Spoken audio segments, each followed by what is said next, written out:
사무엘하 6장 12절부터 23절까지 말씀입니다.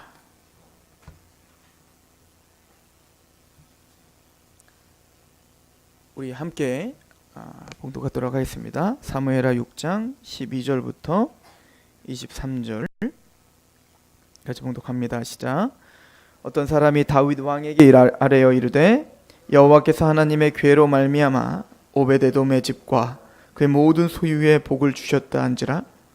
다윗이 가서 하나님의 궤를 기쁨으로 메고 오베데돔의 집에서 다윗성으로 올라갈새 여호와의 궤를 맨 사람들이 6걸음을 가매 다윗이 소와 살찐 송아지로 제사를 드리고 다윗이 여호와 앞에서 힘을 다하여 춤을 추는데 그때 다윗이 배 에봇을 입어서라.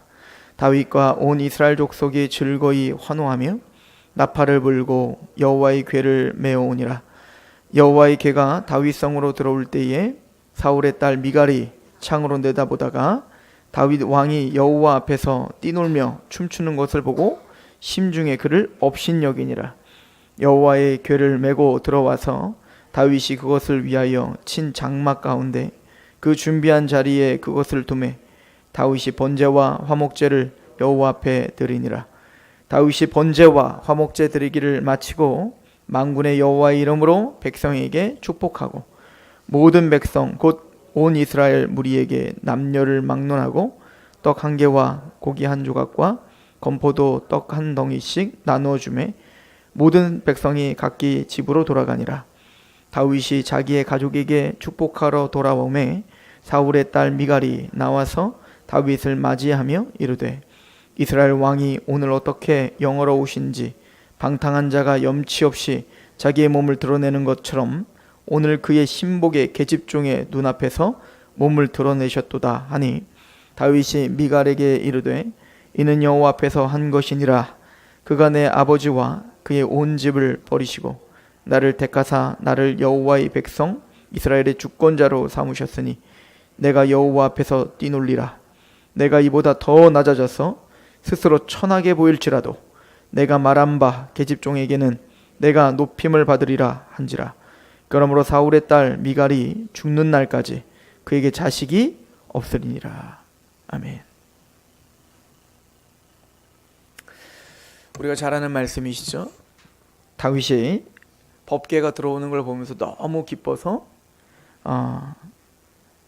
뛰놀며 춤추며 하나님께 예배하는 장면입니다.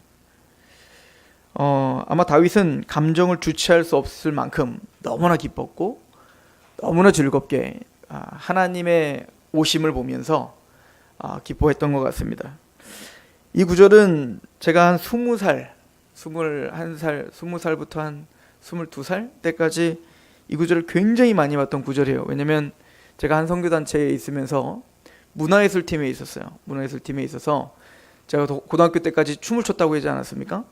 그러다 보니까 이제 그 무용 전공자들, 한국 무용, 현대 무용, 발레 전공자들, 그 당시에 이제 전공자들과 저는 이제 힙합 전공으로 이렇게 같이 모여서 전국을 다니면서 이제 그 교회들, 큰 교회들 이제 투어하면서 이렇게 춤도 추고, 그리고 미국에 가서도 그 큰 도시 다니면서 한인교회 가서 춤도 추고, 그러면서 항상 묵상했던 게 이거예요. 우리는 다윗처럼 춤추는 거다.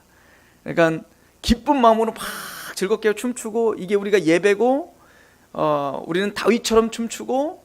그래서 요즘에도 찬양해 보니까 요즘 젊은이들 찬양 중에 뭐 다윗처럼 춤을 출 거야. 그리고 막 라랄라라 막 이제 춤춰요.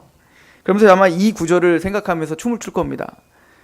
우리가 다윗처럼 이렇게 우리의 체면, 우리의 어떤 그 격식 다 내려놓고 하나님 앞에 마음껏 춤을 추고 뛰놀고 노래하고 하나님께 소리를 지르고, 이것이 하나님 받으시는 예배야. 옳은 말입니다. 그런데 이제 이게 한참 붐을 이뤘을 때 이제 어떻게 과도하게 됐냐면, 그러다 보니까 제 그때 사고체계는 기성교회, 그러니까 기존의 교회들이 성령 충만하지 않은 것처럼 보이기 시작했습니다. 제가 그러고 다니니까 강대상도 높고 뭔가 엄숙하고 조용하고 이건 예배가 아니라고 생각되기 시작되는 거예요.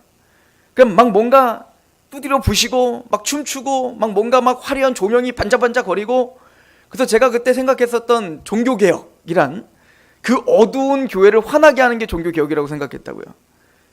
이 높은 강대상을 다 부셔버리고 이 묵직한 강대상을 다 부셔버리고 이 크리스탈로 다, 가벼운 크리스탈, 이것도 너무 무거운 거죠. 그냥 가볍게 그냥 이렇게 대를 하나 해서, 그리고 이런 마이크를 들고 하지 말고 다 핀 마이크를 꽂고. 제가 미국에 갔을 때 그때 21살 때 제가 충격적인 게, 칼맨 목사라는 사람, 지금도 이제 그분이 돌아가셨겠죠. 근데 그 당시인데 지금부터 한 20년 전쯤 됐을 거 아니에요? 근데 그때 칼맨 목사라는 사람이 있었는데, 그 사람의 그 예배가 어땠냐면, 갑자기 그 조명이 확 켜져요. 목사가 없어. 예배 시간인데 목사가 없어. 근데 갑자기 음악만 막 나와요. 막 나와요. 우리 콘서트 하는 것처럼 막 음악이 나온 다음에 갑자기 그 밑에서 막 칙 뿌려지는 게 막 뿌려지면서 갑자기 강대상이 쫙 열려요. 그리고 거기서 목사님이 딱 튀어나와요. 그리고 딱 이 핀마이크 대고 막 랩을 하십니다. 막 랩을 하면서 막 춤을 추고, 그리고 혼자 막, 이거다, 이게 내가 할 목회다. 야, 어쩐지 하나님이 나를 고등학교 때까지 내가 그렇게 춤을 추게 한 이유가 있다. 하나님은 이 목회를 하라고 했나 보다. 그리고 제가 그걸 나눴더니 그때 우리 팀들이 막 눈물을 흘리면서 나를 위해서 기도해 줬어요. 그런 목사가 되게 해주세요. 이 한국교회에 정말 이 고리타분한 이 딱딱한 예배를 부셔버리고 뭔가 화끈하고, 그리고 생동감 있고, 그렇게 뭔가, 그래서 그때 제가 그려놨던 게 있어요. 우리 교회 구조를 그려놨던 게 있는데, 뒤에는 무대처럼 세팅하고 막 이렇게 벽이 있으면 안 돼요. 뒤에서 이렇게 제가 막 분장하고 나올 수 있는 모든 그런 것들도 막 하고 했었던, 그러면서 항상 봤던 게 이거였습니다. 다윗처럼 춤을 추는 거, 이게 예배야 라고 했던 것이죠. 근데 제가 그런 목회를 지금 안 하고 있죠. 그리고 우리 청소년들도 그렇게 춤을 추지, 춤을 뭐 추군다 그러면 하긴 하는데 굳이 뭐 이렇게 추라고는 하진 않죠. 제가 한 1, 2년을 그렇게 그 워십 댄스라고 하는 것을 심취해서 하고 다니며 전국을 다니며 그렇게 해보니까, 지금 생각할 때 과연 나한테 남은 건 뭐지? 이 생각이 들었어요. 과연 중요한 게 뭘까? 그때 제 착각은 뛰고 놀고 흥분하고 감정적으로 내가 고조되는 게 예배라고 생각을 했다고. 내가 나이트에서 춤추는 것도 아니고, 내가 어디 노래방에서 노래하는 것도 아니고, 하나님의 이름으로, 예수님을 믿는다는 이름으로 강대상, 거룩한 강대상에서 내가 춤을 추고 있다는 것만으로도 그냥 나는 그게 엄청난 예배라고 생각했다고요. 근데 제가 군대에서 복음을 만나고 뒤를 돌아봤을 때 과연 그 기쁨의 원인이 뭐였는가? 내가 그렇게 감정에 취해서 그렇게 열심히 노래를 부르고 춤을 추고, 뭐 물론 다 그런 문화사역자들을 지금 싸잡아하는 게 저를 말하는 거예요, 저를. 과연 그 중심에 하나님의 말씀이 있던가? 그럼 나는 정말 그의 모든 삶 속에서 하나님의 말씀에 나의 생각과 감정을 순복시키고, 내가 왜 이 땅의 예배자로 살아가야 되며 내 감정과 나의 아집들을 부셔버릴 수 있는, 그래서 거기에 내가 십자가의 길이 있었던가, 내 삶에 십자가가 있었던가 말이죠. 사실은 거기에 관심이 없었습니다. 어떻게 하면 멋진 안무를 짤 수 있을까? 어떻게 하면 멋지고 사람들의 환호성을 느끼며 함께 즐거워할 수 있는 이벤트를 만들까? 그리고 제가 막 춤을 추고 바깥으로 이제 무대로 뛰어내려가서 사람들을 막 이렇게 세면 같이 막 빙글빙글 돌고, 그런 분위기가 막 축제 분위기가 되면 하나님의 은혜가 임했다고 생각했어요. 그럴 수 있다고 생각합니다. 아니, 갑자기 우리가 예배를 드리는데 갑자기 성령님이 강하게 임재하셔서 막 구원의 감격에 막 주체할 수 없는 눈물이 흐르고, 갑자기 주체할 수 없이 막 손이 올라가고, 그리고 가만히 있어 찬양을 하는데 그냥 찬양 부를 수가 없어. 그냥 막 뛰어서 하나님을 막 어찌하든 막 최선을 다해서 찬양하고 싶은 마음, 열정이 들고, 충분히 있다고 생각합니다. 그런 일은 있다고 생각해요. 그러나 그걸 인위적으로 만들어내야 되고, 또 그렇게 하지 않으면 뭔가 죽어있는 예배가 될 것 같은 그런 불안감에 항상 사람들의 호응과 사람들의 반응을 의식하며 살았던 그 젊은 날이 그려지는 거죠. 오늘 말씀을 보면서 저는 이 다윗이 춤을 추며 하나님 앞에서 내가 뛰놀며 춤을 춘다. 난 여호와 앞에서 춤을 춘다 라고 했는데, 이 춤과 출애굽기 32장에 나오는 이스라엘 백성들의 춤이 있다고요.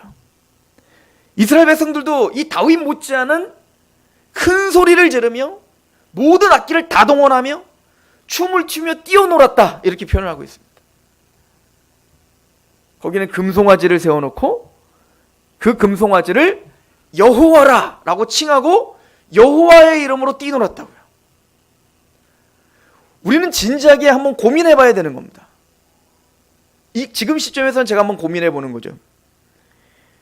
왜 다윗의 이 춤추고 노래하고 하나님께 뛰노는 것은 하나님이 긍정적으로 평가를 하시고 하나님이 기뻐하시는데, 왜 출애굽을 하여 금송아지를 만들어 놓고 여호와 앞에서 춤췄던 그들은 법궤가 깨어지는 하나님의 진노를 샀는가?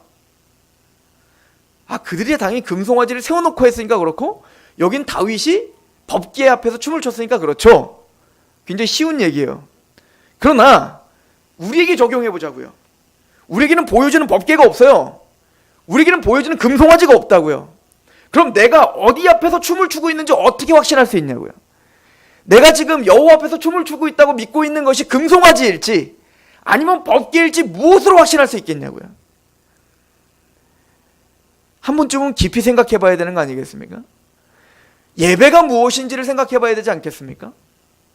또한 다윗이 이렇게 즐거워하며 기뻐하며 여호와 앞에서 내가 뛰놀리라, 내 체면, 나의 격식, 나의 어떤 사람이 보여지는 그 두려움, 그런 것도 다 내려놓고 오직 하나님 앞에서 어린아이처럼 춤을 추고 경배하고 예배하고.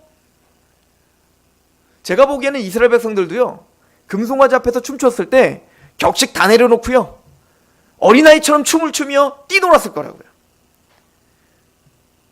그럼 우리 예배가, 또 제가 그 20살 때에 추었던 그 예배가 금송아지 앞에서 춤을 췄던 걸까? 아니면 법궤에서 춤을 춰서, 교회에서 췄으니까 당연히 법궤에서 춘 거지 라고 우리는 너무 자기에 대해서 관대하죠.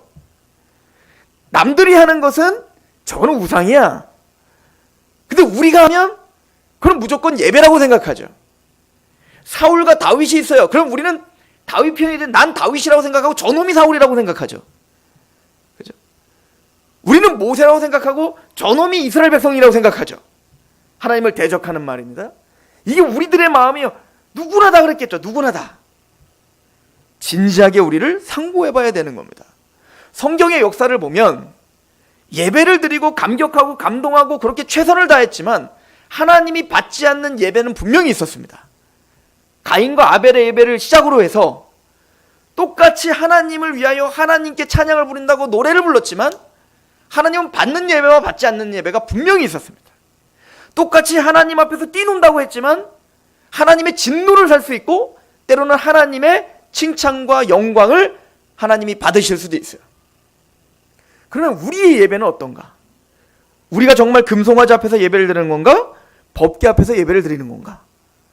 이걸 진지하게 고찰해 봐야 될 필요가 있다는 얘기인 거죠. 그렇다면 한번 생각해 봅시다. 다윗이 지금 어떤 상황 가운데 있었나? 지금 이 사무엘하의 중심 주제는 뭐냐면요, 다윗이 어린아이처럼 여호와 앞에서 뛰놀았다가 중심 주제가 아니에요. 물론 여호와 앞에서 우리가 감정이 고조되어 뛰어노를 수 있어요. 하나님 기뻐하십니다. 예배 드릴 때 막 뛰세요. 근데 뛰도록 하지도 않으면서 막 뛰라고 하면 이상하죠. 근데 어쨌든 예배 시간에 손을 올리든 찬양하고 있는데 갑자기 막 일어나서 찬양을 하든, 근데 대예배 시간 하면 좀 이상하죠. 무슨 상관이겠습니까? 사실은 그게 진짜로 그게 감동이 돼서 한다면 말이죠. 근데 굳이 일어나라고 하고 오른손을 들고 찬양하라고 하고 자꾸 불 다 끄라고 하고 자꾸 분위기를 조성해서 그렇게 하지 말고, 진짜로 하나님 앞에서 내가 그렇게 모든 걸 다 내려놓을지라도 하나님 앞에 모든 걸 다 내려놓고 사람들이 두려워하지 않으며 그냥 하나님만을 의식하며 하나님이 나에게 행하신 일들을 생각하며 그 감사와 감격으로 하나님께 무엇을 한든 무슨 상관이겠습니까? 괜찮습니다. 예배 방해만 안 된다면.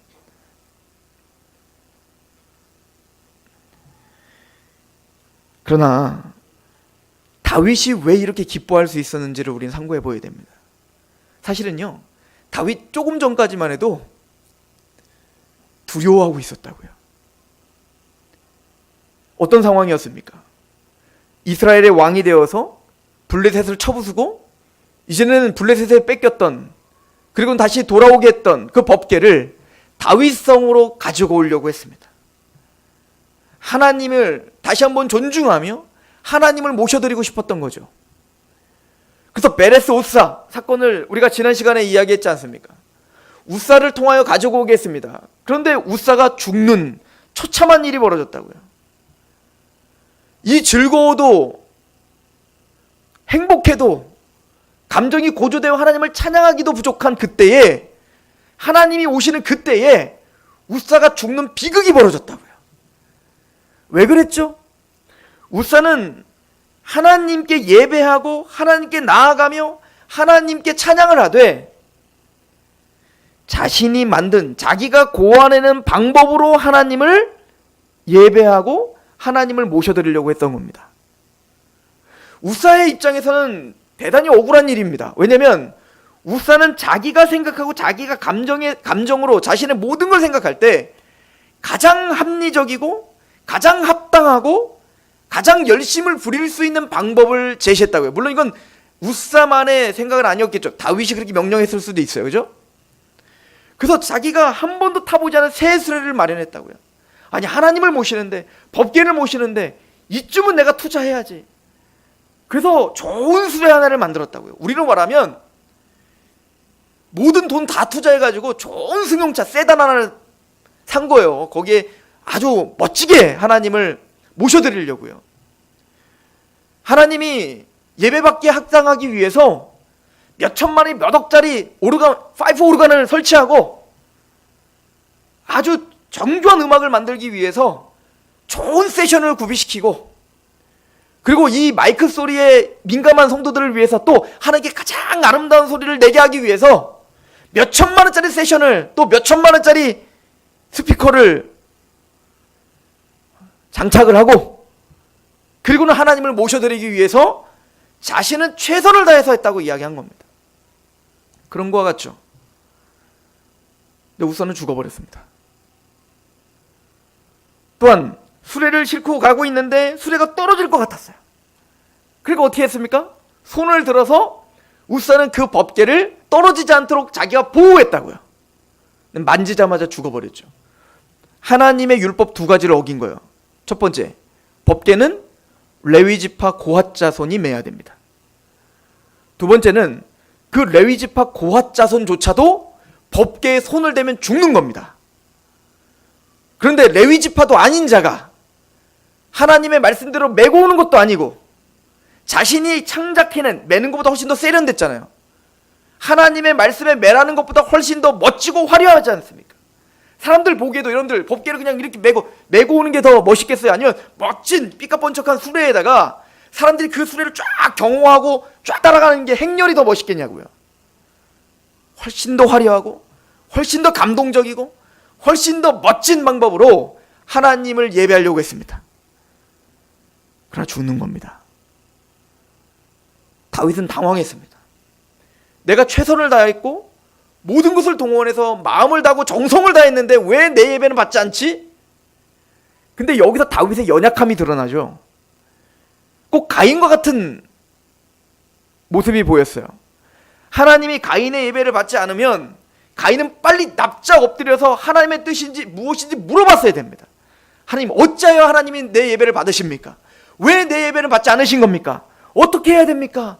왜 아벨의 예배는 받으시는 겁니까? 하나님께 물어보기 두려우면 아벨에게라도 가야죠. 아벨아, 너 어떻게 예배 드렸니? 라고 물어봤어야죠.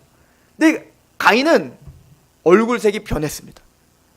분노했다라고 했습니다. 화가 난 겁니다. 나는 최선을 들였는데 왜 하나님 내 예배 받지 않는 거야? 이건 하나님 문제야. 다윗이 그랬습니다. 그 우사가 죽는 걸 보고 분노하였다라고 말합니다. 정확하게 다윗이 왜 분노했는지 몰라요. 그러니까 어떤 신학자는 우리가 지난 시간에도 말했지만 다윗이 내가 왜 그랬을까? 나에 대해서 화가 났다 라고 말할 수도 있어요. 근데 제가 보면 문맥적으로 그렇지 않아요. 그냥 하나님이 두려운 거예요. 이 하나님이 도대체 뭐지? 까탈스럽네.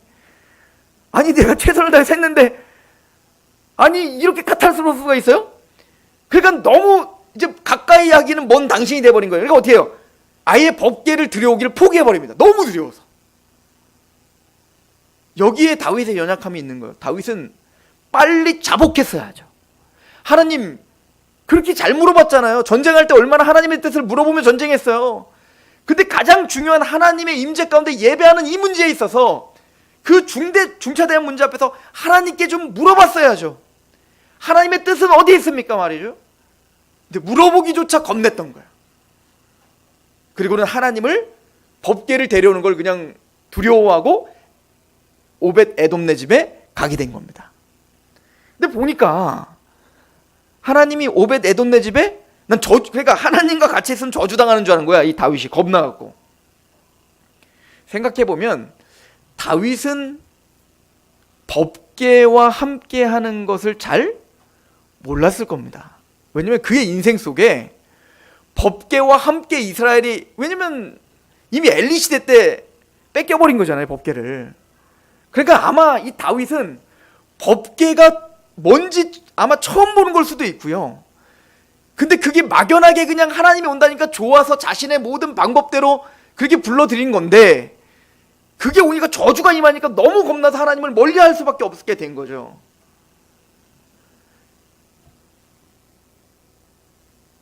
다윗이 너무너무 두려워하니까 하나님께서 다윗을 설득하십니다. 하나님의 진심을 알게 하시죠. 그래서 오벳 에돔네 집에 엄청난 복이 임하는 걸 보게 합니다. 그때서야 다윗이 그거 보고 복이 임하네. 그리고는 다시 불러들일 용기가 생긴 거예요. 그리고는 성경에는 안 나왔지만 아마 그때서야 아마 이 다윗이 율법책을 봤던 것 같습니다. 그래서 이번은 어떻게 해요? 법궤를 즐거움으로 메고 오게 하였다, 이렇게 표현하는 거예요. 다른 말로 말하면 하나님의 말씀대로 자신의 예배를 다시 바꾼 겁니다. 그리고는 온 거예요. 그리고 오늘 본문은 이렇게 이야기를 합니다.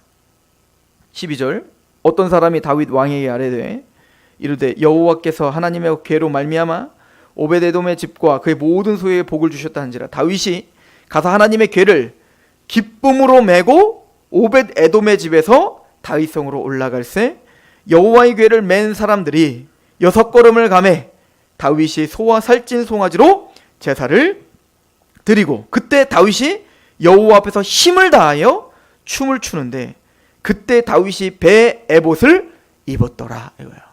이 배 에봇이라는 건 뭐냐면, 이거는 제사장이 옷을 말하는 건 아닙니다. 다윗은 제사장이 아니었기 때문에 배 에봇은 어떻게 보면 속옷일 거예요. 속옷. 그러니까 배로 짠 그냥 흰색, 그냥 통으로 짠 그 옷이 있죠. 그런 옷만 입고 법궤를 맞이한 거예요. 우리가 생각하면 좀 다르죠. 예를 들어서 격식을 차려야 될 거 아니겠어요. 법궤가 오면, 중요한 손님이 오면 어떻게 돼요? 왕이면 제대로 왕복을 갖춰 입고 격식을 차리고 맞아야 될 거 아니겠습니까? 근데 다윗은 뭔가 지금 큰 거를 깨달은 겁니다. 인간의 화려함, 인간의 격식, 인간이 고안해낸 그 어떤 것을 하나님이 기뻐하시지 않는다는 걸 배운 겁니다. 하나님께서 모세에게 제단을 만들고 성막을 만들려고 할 때 굉장히 여러 가지를 이야기합니다. 성막은 그렇게 화려한 게 아니에요. 그냥 천막입니다. 게다가 제단을 만들 때 어떻게 만들려고 하면 그냥 돌을 그대로 깎는 거예요. 그러니까 하나님은 인위적인 것들에 대하여 철저히 경계하시는 어떤 그 작업들을 하십니다. 그러니까 다윗은 지금에서야 어떻게 하는 거냐면, 내가 생각하는 화려함과 왕으로서 채통을 지키는 것, 이게 하나님 앞에 중요한 게 아니다라는 걸 웃사가 죽는 것을 통해서 배운 겁니다. 아마 그렇지 않았다면 으리으리한 수레를 끌고 탁 올라올 때 다윗은 으리으리한 옷을 입고 멋진 백마를 타고 많은 수행원들을 데리고 왕처럼 그것을 멋지게 받아들이며 형식에 취해 있었을 겁니다. 하나님 그거를 경계하신 거예요. 다윗아, 네가 앞으로 이스라엘의 왕으로서, 물론 왕으로서의 권위가 있고 왕으로서 채통이 있고 왕으로서 체면이 있다. 그러나 그것은 하나님 앞에서는 다 내려놔야 된다는 걸 보여주고 있는 겁니다. 왕복을 벗어내야 되는 거예요. 그리고 속옷바람으로 그 에봇만 입고 수수하게, 어떻게 보면 초라해 보이죠. 왕이 그런 옷을 입고 하니까. 나중에 그러니까 미갈이 그걸 업신여겼다는 거예요. 채통도 안 지키고. 그렇게 수수하게 하나님 앞에 나가는 거예요. 이거를 신약에서 뭐라고 하죠? 심령이 가난하게 오라는 겁니다. 이것을 사실은 다윗이 나중에 철저하게 더 깨닫죠. 나중에 모든 왕국을 통일한 이후에 대적들을 다 물리치고 이제 좀 있으면 얼마 가지 않아서 밧세바와 간음을 저지릅니다. 그리하고 우리아를 쳐 죽입니다. 자신이 얼마나 죄인인가를 깨닫게 돼요. 나는 멋지고 괜찮은 사람인 줄 알았는데 그 다윗의 정점에서 가장 극악한 죄악을 범했다고요. 그리고는 나단의 책망을 받고 납작 엎드려 나는 죄악 중에 출생했습니다. 나는 죄인입니다. 나에게 구원의 감격을 다시 회복시켜 주시고 나에게 정직한 영을 새롭게 하시고 성령님 떠나지 마세요. 왜냐하면 성령님이 떠나시면 나는 여전히 언제든지 죄 가운데 넘어질 수밖에 없는 그런 죄인입니다. 납작 엎드립니다. 그리고 했던 말이 뭐죠? 하나님은 예물과 제사를 원치 않으신다요. 아예 그때는 예물과 제사 또한 하나님 원치 않는다. 하나님이 원하시는 제사는 상한 심령이라. 지금보다 더 납작 엎드리게 만들죠. 이게 하나님이 우리를 이끄시는 방법입니다. 하나님이 우리에게 진짜 원하는 예배가 무엇입니까? 하나님이 우리에게 진짜 원하는 태도가 무엇입니까? 하나님께 멋진 걸 드리는 겁니까?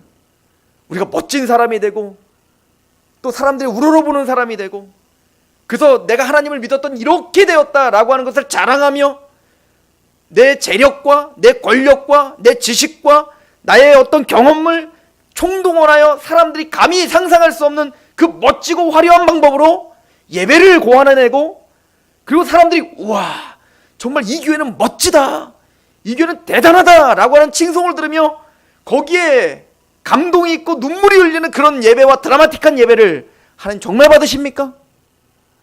아니요. 초라하지만 그 모든 걸 내려놓는 거예요. 그리고 하나님 앞에 내가 죄인이라고, 하나님 앞에 나는 드릴 것이 없는 자라고, 예수 그리스도의 십자가 안에 주님의 그 은총이 없다면 나는 오늘 하루도 살 수 없는 자라고, 그 성령님의 인도하심이 없다면 나는 살 얼음판을 걷는 것처럼 그렇게 오늘도 죄를 짓고 또 넘어지고 또 넘어지는 그런 구제불능의 사람이라고, 주님 날 좀 도와주십시오. 하나님의 은총이 아니라면 일주일도 내가 살아보니 십자가의 은혜가 없다면 난 지금 당장으로 지옥불에 던져질 수밖에 없는 자더군요. 그런데 인내하시고 인내하시는 그 십자가의 은혜, 그 사랑이 있어 오늘도 염치불구하고 주님 앞에 십자가를 붙들고 오늘도 나올 수밖에 없습니다. 주님의 은혜가 아니라면 나는 죽을 수밖에 없습니다. 심령이 가난하여 애통하는 마음으로 화려하진 않지만 하나님의 말씀에 의거하여 부르는 노래를 하나님은 받으신다고요. 다윗은 그걸 배워야 되는 겁니다. 이제 이해하십니까? 이스라엘 백성들이 금송아지를 세워놓고 부른 노래와 춤을 춘 것과 다윗이 춤을 춘 것과 무엇이 다른지 보이십니까? 다윗은 기뻐하기 전에 애통함이 있었습니다. 다윗은 춤추며 뛰놀기 전에 하나님을 향한 경외심이 있었습니다. 다윗은 자신의 감정을 고조시키기 전에 하나님의 앞에 있다는 것이 얼마나 몸둘 바를 모르는 일인지를 분명히 알았습니다. 여기서 성경을 찾아보십시오. 하나님 우리의 감정에 고조된 걸 예배라고 말하지 않습니다. 하나님이 진짜 원하는 예배는 기쁨으로 나와야 되는데 그 기쁨은 가벼운 기쁨이 아니에요. 그냥 단순히 내 감정을 북돋는 기쁨이 아니에요. 그 기쁨은 묵직합니다. 그 즐거움은 세상이 주는, 그냥 세션이 주는, 그냥 어떤 음악이 주는 기쁨을 넘어서는 겁니다. 드럼을 치고 신디를 치고 모든 세션을 다해서 찬양하는 거 저는 좋다고 생각해요. 그러나 때로는 그런 거 있더라도 다 멈추고 아무것도 없이, 피아노 반주도 없이 그냥 맨 목소리로 노래를 불러도 그냥 눈물이 나고 그냥 주님을 찬양하는 게 아무런 방해를 받지 않아야 되는 거예요. 근데 재밌죠? 현대는요, 이런 세션의 도움이 없이는 기도를 못해요. 이런 화려한 음악이 없이는 하나님을 찬양을 못해요. 뭔가 문제가 있는 겁니다. 여러분, 느헤미야서를 한번 가보시겠습니까? 느헤미야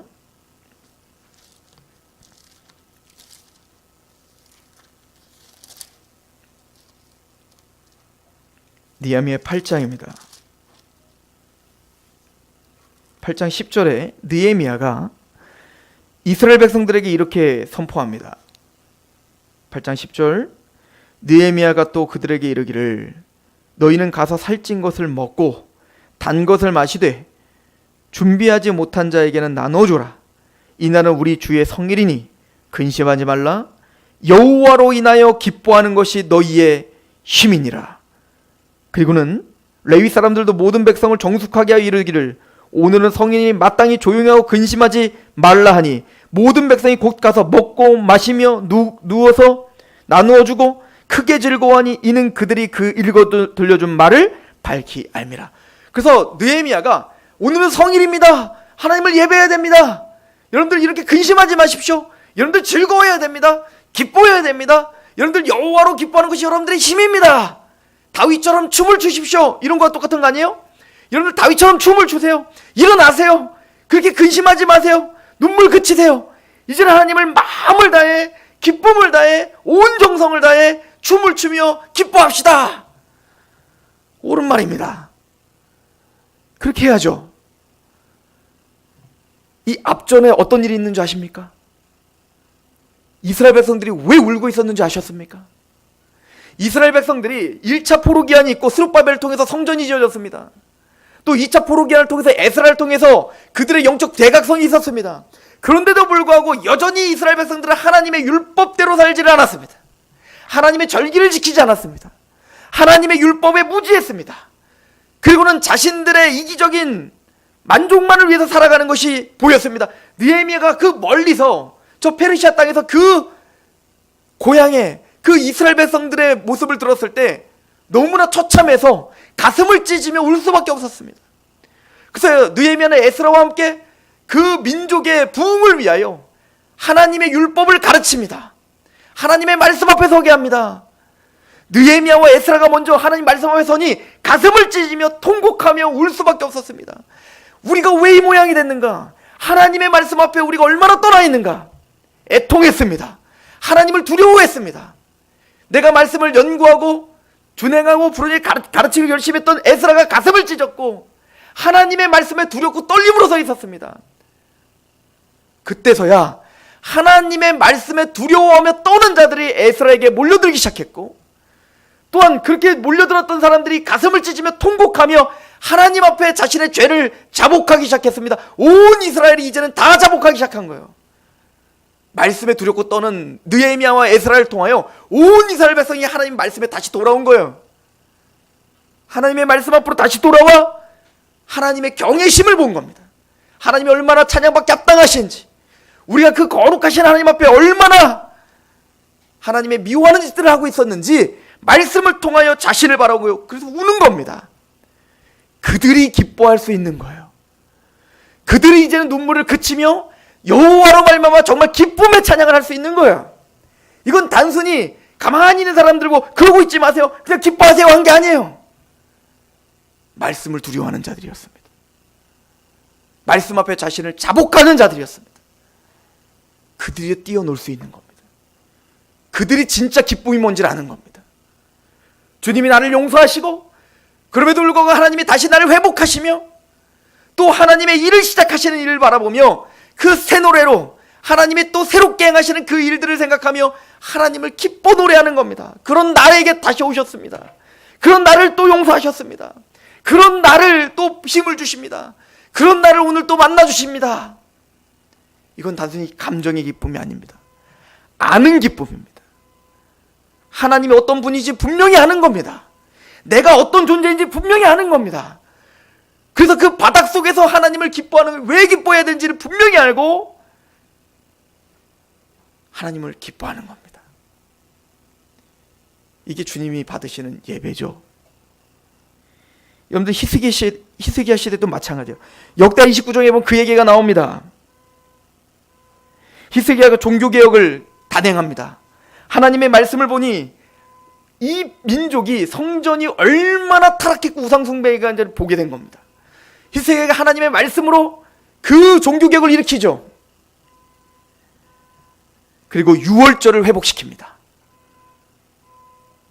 그러면 이렇게 말합니다. 역대하 30장 21절에 예루살렘에 모인 이스라엘 자손이 크게 즐거워하며 7일 동안 무교절을 지켰고 레위 사람들과 제사장들은 날마다 여호와를 칭송하며 큰 소리 나는 악기를 울려 여호와를 찬양하였다. 즐거워하고 큰 소리로 하나님을 뛰어놀고 기뻐해야 되는데 그 앞에는 항상 하나님을 향한 경외심이 있다는 걸 잊으시면 안 됩니다. 말씀 앞에 반응하는 내가 있었다는 걸 잊으시면 안 됩니다. 제가 청소년 집회 가면 깜짝깜짝 놀랄 때가 많아요. 찬양할 때는 한 1시간을 찬양해요. 근데 걱정이 되더라고요. 아니 1시간 찬양하면 그래 얘네들 나중에 어떻게 하려고 그래. 근데 또 가만히 찬양을 하질 않아요. 일어나래, 춤추래, 왜 이렇게 시키는 게 많아. 그럼 뒤에 애들은 막 이래요. 큰일 났다. 얘네들 그 돌못 다 졸아요. 말씀 시작하면. 그래서 우리 청소년 집회 가시면 찬양 한 2-3곡밖에 안 해요.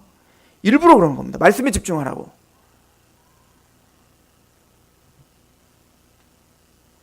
열왕기하 23장엔 요시야의 얘기가 있죠. 요시야가 성전 제사를 드리러 갑니다. 성전을 보수하고 싶었습니다. 하나님의 율법책을 발견합니다. 지금까지는 몰랐습니다. 하나님의 율법책을 봤을 때 내 예배가 얼마나 엉터리였는지 몰랐다고요. 근데 하나님이 율법책을 발견하니 그 거룩한 하나님의 성전에 바알을 숭배하는 그릇들이 있는 겁니다. 그 거룩한 성전에 아세레 상이 있는 거예요. 말이 됩니까? 성전이 뭐 크기나 해요? 그 거룩한 성전에 뭐가 있는 줄 아십니까? 남창이 있어요. 남자 창기들의 방이 있다고요. 말이 돼요? 아니 그걸 왜 몰라요? 그 앞 시대에 말씀을 전혀 모르고 신앙생활하니 하나하나 껴들어갔는데 점점 껴들어간 그 우상숭배를 인지하지 못해요. 왜? 그렇게 해왔으니까. 이게 무서운 거예요. 요시야는 하나님의 말씀을 보고 지금까지 해오던 모든 전통을 다 부셔버립니다. 이게 종교개혁인 거예요.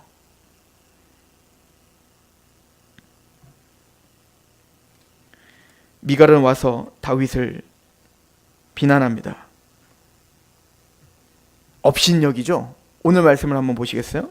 사마 열왕기하 6장.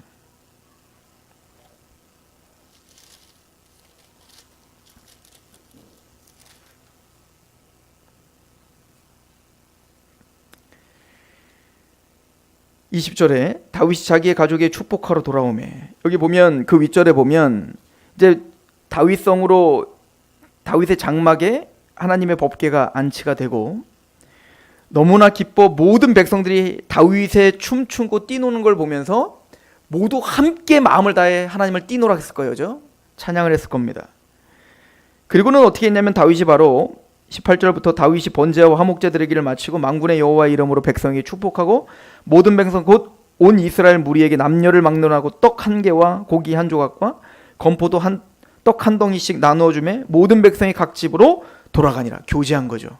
그러니까 나누는 거예요. 이게 사실은 초대교회에 그렇게 했죠.